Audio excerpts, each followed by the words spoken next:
E o Influenciadores está de volta, hoje recebendo um dos sócio-fundadores do grupo Viper, o cearense Rodrigo Guilhom. Por que locação de mão de obra? Como é que você conseguiu chegar, como é que você conseguiu definir que esse era o setor, essa era a área que você investiria primeiro? Celso, na verdade, como eu disse, comecei com 18 anos prestando serviço de mão de obra, né? Então não vamos dizer assim que foi uma atividade escolhida, mas foi uma atividade que depois a gente resolveu dar continuidade.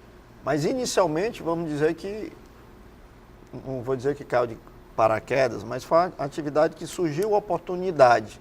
E dela a gente viu a possibilidade também de formalizar e estamos aqui até hoje. Então não foi uma escolha, né? Talvez até pelo um sonho de criança, talvez se tiver alguma coisa de planejamento, o sonho de ser um policial e acabar enveredando para a atividade de locação de mão de obra, que é muito próxima também da atividade de segurança, né? que eu estou também atuando hoje, né? Talvez tenha algum planejamento somente nisso. Mas a locação de mão de obra, acredito que foi uma oportunidade que surgiu e vimos a possibilidade de crescimento dentro dela, né? Hoje, muitos empresários ainda reclamam da dificuldade em se captar mão de obra de qualidade. Eu fico imaginando aqui como é que foi abrir uma empresa de locação de mão de obra 22 anos atrás. Qual foi a dificuldade que você encontrou naquela época, o tamanho da dificuldade? De certa forma, o mais difícil, Celso, não é nem você abrir, é manter, né? Porque a atividade de locação de mão de obra está sendo regulamentada agora, a terceirização, né? Está sendo aprovado o Estatuto da Segurança Privada, mas a abertura em si, não, de certa forma, não é muito burocrática, pelo menos na época não foi. Mas o mais difícil é a gente dar continuidade do trabalho por conta da burocracia, né? Por conta dos altos encargos sociais. A legislação trabalhista brasileira, até então, teve uma melhora significativa com essa reforma trabalhista, mas ela é muito vulnerável, né? É muito vulnerável principalmente pelo lado do empresário, né? A justiça ela era muito protetora até então, esperamos que isso mude. Não que venha a depor contra o trabalhador, contra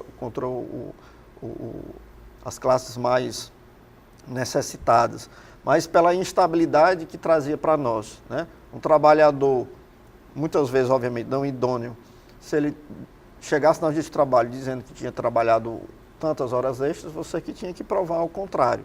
Então, o número de ações trabalhistas, depois dessa reforma, pelo menos, caiu absurdamente. A Viper, de uma maneira geral, até 10 anos de serviço, eu não cheguei a ter 15 ações, eu não tinha praticamente uma ação por ano. Mas porque era uma empresa que eram os donos, literalmente, dentro dela, tomando conhecimento dos problemas do dia a dia. Muitos colegas concorrentes chegavam até a dizer que a gente faltava com a verdade quando tinha esses baixíssimos números de ações trabalhistas, né?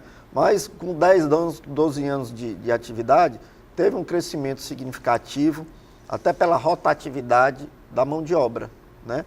Com o crescimento do mercado, a opção de mão de obra cresceu bastante, a rotatividade, né? Força dos sindicatos.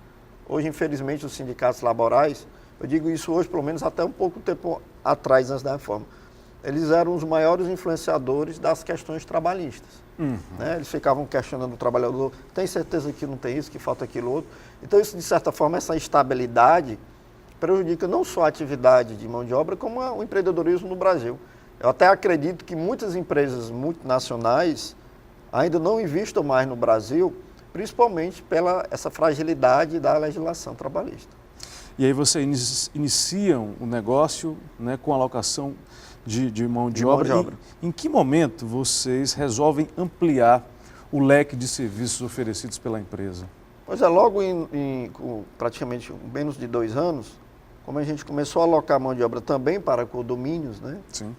Terceirizar zeladores, auxiliar de serviços gerais, porteiros noturnos, rondas e tal. A gente viu essa proximidade mais com o condomínio e os clientes perguntavam, os síndicos, os condôminos, né? se a empresa poderia fazer a gestão, se queria entregar para uma terceirizada. Nessa época tínhamos poucas opções, né? E daí surgiu essa proximidade, tanto pela locação, que acabou entrando para a locação de mão de obra em condomínios. É tanto que hoje a Viper atua em vários segmentos, mas ela é mais conhecida como uma empresa voltada para a locação de mão de obra e gestão de condomínios, por conta desse histórico que nós estamos desde 96, desde 97, atuando principalmente em condomínios, né? E isso também significa segurança. Claro, atividade de segurança, né? Em 2009, aí já em 2009, nós abrimos o braço de vigilância armada, né? Hoje atuamos na atividade de vigilância armada, desarmada, segurança pessoal, né? E também temos um braço que é com outra nomenclatura, SegLink, temos um braço da área de tecnologia, que também que fundamos em 2000 e já mais recentemente em 2014, que trabalha na área de portaria virtual e rastreamento de veículos. Rodrigo, falando especificamente do serviço de segurança, esse é um serviço que necessita de um investimento, digamos assim, maior na formação desses profissionais que vão atuar na área? Não tenha dúvida. É uma atividade similar à locação de mão de obra, mas é uma atividade regulamentada por uma lei especial, né? É fiscalizado pela Polícia Federal. Nós anualmente temos que renovar o nosso alvará de funcionamento. Existem alguns pré-requisitos mínimos para você abrir a empresa. Tem que ter um capital social mínimo declarado. Então, diferentemente, tem que ter um efetivo mínimo para você constituir empresa, 15 profissionais já registrados e habilitados, mesmo que você não tenha nenhum profissional. Então, existe um dificultador, até mesmo porque é uma atividade de extrema responsabilidade. De risco até. De risco e tudo. Então, a empresa tem que ter um cofre, tem que ter uma estrutura mínima, né? E exigências essas que na atividade de locação de mão de obra não tem, né? Se você for analisar, a atividade de vigilância é uma locação de mão de obra, sim, né? Mas ela é uma atividade especial devido à utilização de armamento, munições, coletes balísticos, né? Então, existe de fato uma fiscalização por parte da Polícia Federal, né? Anualmente nós temos que renovar o nosso alvará. Todos os profissionais contratados obrigatoriamente têm que ter curso de formação, que em cada 2 anos tem que ter feito essa renovação. Cada empresa também investe na sua capacitação. A Viper também tem a sua capacitação, mas independente disso, obrigatoriamente todo profissional de vigilante ele tem a sua capacitação. Quando essa capacitação vence dentro do contrato de trabalho dele, também é responsabilidade da empresa e a capacitação feita através de outra empresa, nos cursos de formação profissionais, né? Essa capacitação obrigatória não é a empresa que dá. Eu dou a minha capacitação, um complemento da capacitação do profissional, né? Principalmente o acompanhamento psicológico, porque tudo que um profissional desse venha fazer pela falta de conduta dele, balear alguém, até mesmo um meliante, a responsabilidade civil é da empresa. Criminal é do profissional, que ele estando coberto pela sua capacitação, inclusive o vigilante ele tem direitos, alguns privilégios especiais, como tivesse praticamente um curso superior. O vigilante dentro da sua atividade, se ele cometer algum crime, utilizando o fardamento da empresa, utilizando a arma da empresa e no horário de expediente, ele responde numa prisão especial. Essa capacitação constante dos profissionais, qual a importância disso para os resultados que toda empresa busca, Rodrigo? A capacitação, sem dúvida, é de fundamental importância, né? Porque os nossos profissionais estão sempre em contato com pessoas, com clientes. Nós prestamos serviços em instituições financeiras, shopping centers, né? E nada mais clichê do que o profissional é a imagem da empresa, né? Tanto na postura dele, na conversação que ele tem no dia a dia com seus colegas, com seus pares, com seus subordinados, prestadores de serviço e os seus clientes. A gente acredita muito que o principal fator e determinante para o crescimento da empresa é a capacitação dos nossos profissionais. E medir a eficiência desse serviço prestado, ou seja, ter também o feedback do cliente. O quanto isso é vital para a saúde de um negócio, seja ele qual for, independente da natureza dele, Rodrigo? Não, isso aí é outro assunto muito importante, Celso, porque veja bem, como eu trabalho em condomínio, a gente, desde cedo, né, desde 96, a gente costumava falar que quando não aparecia nenhum problema é porque o contrato estava sob controle, né? A gente não via falar de um problema no cliente, porque sempre os problemas vinham à tona.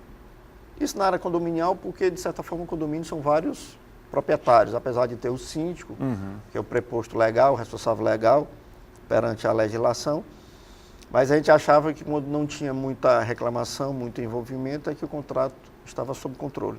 Talvez essa teoria funcione bem em condomínios, Sim. porque sempre as reclamações vêm à tona. Mas na área empresarial, nós temos contratos em shopping centers, como eu digo, na área industrial, e nessas empresas, nesses empreendimentos, sempre tem profissionais capacitados para tomar conta de cada área de atuação. Então é importante sempre a gente estar buscando retornos, que nem sempre esses profissionais nos procuram, às vezes ficam insatisfeitos, né? Acabam muitas vezes substituindo a empresa e sequer passam um retorno, porque eles acham que isso é uma responsabilidade da empresa, essa procura por um retorno positivo ou negativo. Então, hoje mais do que nunca, tentamos sempre com os clientes em reuniões, pelo menos mensais, para saber como é que está a posição do nosso colaborador, principalmente porque o nosso produto principal é gente, né? Então, às vezes, você só se lembra do ontem, você não se lembra do anteontem. Então, você tem um trabalho excepcional num cliente e um funcionário seu pisou na bola, foi deselegante com o cliente, ou o cliente do cliente, que é o pior ainda, né? Por exemplo, num shopping center, nós atuamos em limpeza e conservação de 4 shopping centers aqui em Fortaleza. Às vezes você cumpre todas as metas, os CLAs, cumpre tudo, e às vezes um profissional seu, não sei, não estava num bom dia, não teve uma atitude correta isoladamente com o cliente desse shopping center, e você pode pôr tudo a perder por conta de um caso isolado. Então a gente tem que passar para o cliente o seguinte: problemas existem, a resolutividade é que vai variar de cada empresa, né? Se for necessário conversar com o profissional, se for necessário substituir o profissional, né? Então existem várias maneiras da gente dar essa resposta, mas não tenha dúvida que é de fundamental importância também nós estarmos sempre próximos aos clientes, independente qual atividade do nosso cliente, para que a gente sinta, tenha um termômetro bem de perto de como está a nossa atividade. Eu tenho certeza que o cliente satisfeito, ele pode até lhe chamar para negociar valores, até por conta hoje da realidade do nosso país, mas ele não vai lhe substituir por pouca coisa, não. Hoje, qual é o tamanho da carteira de clientes do Grupo Viper? Hoje em dia, a Viper, como eu disse, tem aproximadamente 1.800 funcionários, tanto na área de asseio e conservação, que é a alocação de mão de obra, né? Portaria, zeladoria, supervisores de condomínio, recepcionistas e vigilantes, né? Então, e clientes, nós temos em torno de 300 clientes, porque nós temos clientes grandes, como shopping centers, que tem às vezes 60, 65 profissionais apenas numa unidade, como nós temos contratos literalmente com um profissional, né? Então nós temos aproximadamente esse número de 300, se for um número mais preciso, acho que 345 clientes entre condomínios, empresas, associações, loteamentos, indústrias. Todos em Fortaleza? Região metropolitana e temos também um braço em Sobral, né? Mas 95% dos nossos clientes são na região metropolitana e a grande maioria em Fortaleza. Com certeza nós temos nesse momento empresários, né, empreendedores, né, pensando em expandir o próprio negócio. Vocês nascem em Fortaleza e depois levam os serviços da empresa para outros municípios. Qual foi o maior desafio que vocês encontraram em levar o produto de vocês para outras localidades? A dificuldade pela gestão que a gente tem de sempre estar próximo é o receio de perder o contato. Nós já fomos convidados, inclusive, por esse nosso grande cliente, de assumir um shopping center, por exemplo, em Natal. Então, a decisão que nós tomamos era o risco, né, de não estar próximo no dia a dia, como realmente nós estamos hoje, dos nossos clientes, e dar esse passo, né? esse passo, por exemplo, de estar não só em outro município, mas em outro estado, né? Esse gerenciamento. Então, a dificuldade, como a nossa gestão, no começo foi principalmente uma gestão familiar, não mais é assim hoje, de perder a proximidade do cliente, esse vínculo que nós temos hoje, né? Na nossa atividade, principalmente que trabalham em condomínio, as empresas que não tiveram muito esse contato muito próximo dos clientes, não se deram muito bem, pelo menos aqui no mercado cearense, que é uma particularidade, a gente acredita, bem diferente, por exemplo, do que tem em São Paulo, que frequentemente eu tive várias vezes, agora em 2017, visitando outras associações. Talvez o mercado lá seja um pouco mais, vamos dizer assim, profissional, principalmente na gestão, né? São gerentes, são gestores. E aqui, até pouco tempo atrás, o pessoal queria que fosse o Rodrigo, fosse para as assembleias, o Alexandre fosse para as assembleias, que é o meu irmão, meu sócio. Hoje eu tenho, desde 2009 para cá, eu tenho outro sócio, o Flávio Patrício. Então, a nossa grande dificuldade é essa proximidade com o cliente. Claro que nós não estamos no dia a dia fisicamente lá, mas esse contato da resolutividade, quando tem algum problema, pessoalmente nós vamos participar de reuniões, talvez seja isso, mas é uma coisa a se ver. A gente acredita que tenha mais mercados para o crescimento da empresa, né? Mas eu citei o exemplo recente agora, que essa grande cadeia de shoppings ofereceu literalmente, e a gente tomou a decisão assim, não, se for para se arrepender, é melhor se arrepender não indo, do que talvez indo, se desgastar com um grande cliente, né, e não dar conta. Foi um pensamento do momento. Talvez, como empreendedor, não sei se foi, hoje eu não sei se foi muito acertado, mas foi o pensamento nosso, do sócio da época, por conta dessa estratégia de mercado que a gente tem hoje, né?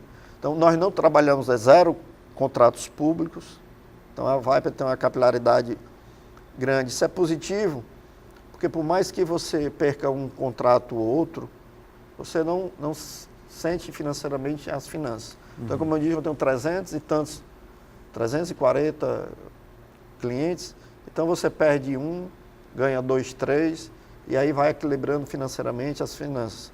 Hoje em dia, muitas empresas, o nosso mercado, principalmente o de mão de obra, ele é conhecido como um mercado, às vezes, bastante prostituído, né? Porque existe uma rotatividade muito grande de empresas que abrem, fecham, vários empresários abrem, fecham, botam no nome de um laranja. Tem um pomar enorme para abrir várias empresas, né? Bota o nome dos filhos, da sogra, de bababá, mas pela facilidade de se abrir, mas a dificuldade maior dessas empresas, às vezes são empresas grandes, bem maiores que a Viper, pelo tamanho de funcionários, tem 3 mil, 4 mil, mas tem 3, 4 clientes muitas vezes públicos. E quando ele não consegue renovar um contrato desse, ele perde o contrato para dar rescisão de 1.000, 1.500 funcionários, a empresa quebra. Porque nem todos os profissionais eles fazem essas provisões, tem uma conta lá, uma aplicação à parte para um dia se perder um contrato de um porte desse, que teoricamente era para você ter todo esse aporte financeiro. Até mesmo que na provisão, na planilha de custo que você apresenta para um cliente, tem todas as rúbricas lá descritas, né? INSS, FGTS, provisão de férias, 13º, até as multas rescisórias, auxílio-doença, né? Então, existe uma previsão, mas a maioria dos empresários não consegue, talvez pela dificuldade do dia, não consegue. Então, a nossa grande vantagem é essa capilaridade, que pior que uma situação dessa que nós vivemos no nosso país, alguns ajustes são feitos em alguns clientes, outros não. A dificuldade de novos contratos existe, por mais que a gente diminua o grande fechamento de contratos, a volatilidade, mas a perca é muito pequena, e quando você perde um contrato ou outro, até por uma portaria virtual, até por uma mão de obra orgânica, até por uma empresa que oferecer um custo bem mais barato, você não sente financeiramente. Rodrigo Guilhom, empresário, a gente volta já aqui no Influenciadores.